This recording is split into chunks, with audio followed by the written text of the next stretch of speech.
Everyone, मेरे channel में आपका स्वागत है। #Get it done. तो चलो आज हम साम ज्वर की चिकित्सा यानी फीवर सिंस 1 to 2 डेज की हम बात करते हैं। लंगनम स्वेदनम कालो यवागु तिक्को रसः पाचन्य अविपक्वानां दोषानां तरुणे ज्वरः। इसमें कहा गया है कि पहले लंगन, फिर स्वेदन, काल चिकित्सा, यवागु और तिक्त रसात्मक द्रव्य का उपयोग करके साम ज्वर की चिकित्सा करनी चाहिए। तो पहले लंगन क्यों कहा गया है? क्योंकि साम ज्वर यानी स आम तरुण ज्वर में आम अवस्था होती है, इसलिए शुरुआत में लंगन देने का उपदेश है। लंगन यानी उपवास करना। ज्वर में अग्नि जो है विमार्गगमन हो जाता है और इसलिए तीव्र स्वरूप का अग्निमांद्य होने से जो हम आहार लेते हैं उसका सही तरह से पाचन न होने के कारण आम की उत्पत्ति होती है। उसके कारण स्वेद और अम्बुवह स्रोतस का रोध होता है। इसीलिए आम पाचन चिकित्सा के लिए उपवास करना चाहिए।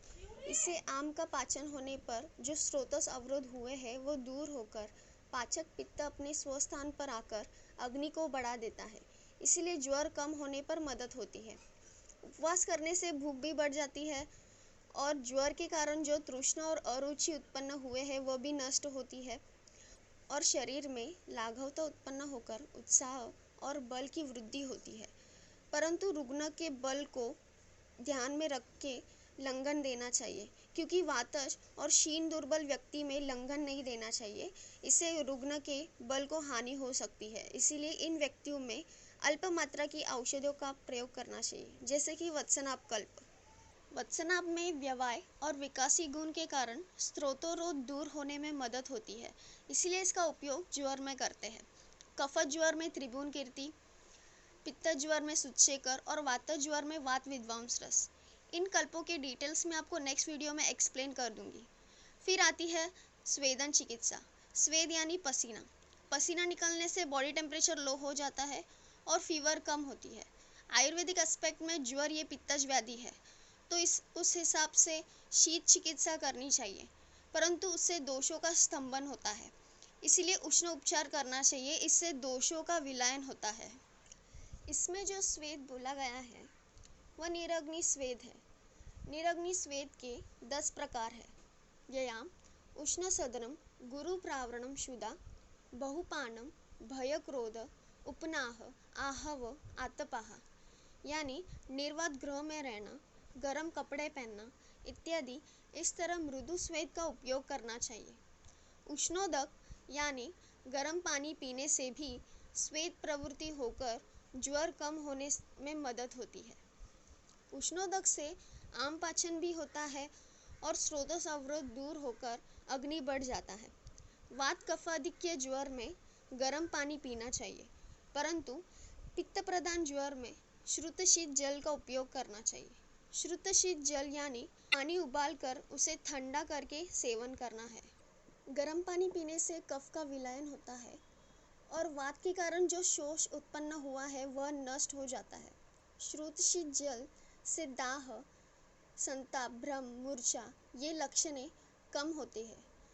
विषज मध्यज ज्वर में और ग्रीष्म ऋतु में जो उत्पन्न हुए सभी प्रकार के ज्वर में श्रुतशीत जल का उपयोग करना चाहिए। ज्वर में षडंगोदक का उपयोग करते हैं।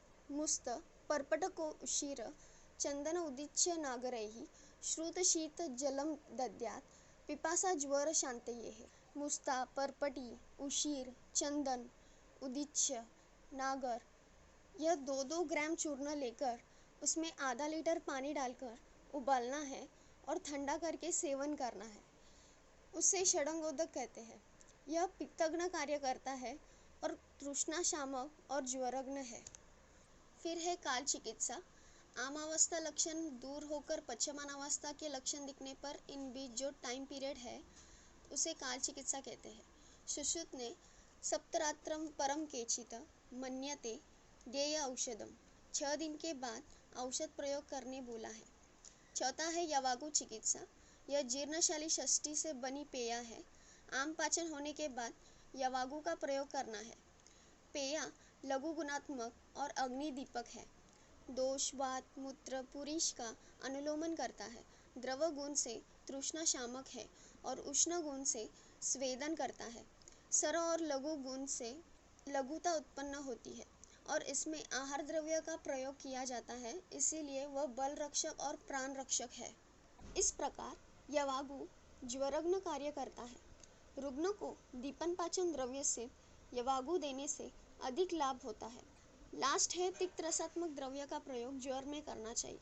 ज्वर में पित्त शामक करने वाली औषधि का प्रयोग करना चाहिए। पित्तग्न रस 3 है, मधुर, कषाय और तिक्त।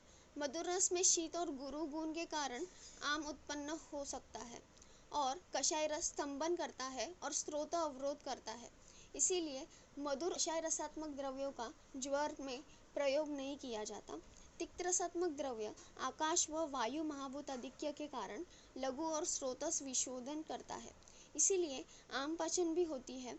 यह रस अग्निवर्धक और रुचि उत्पन्न करता है, इसे ज्वरग्न कार्य होता है।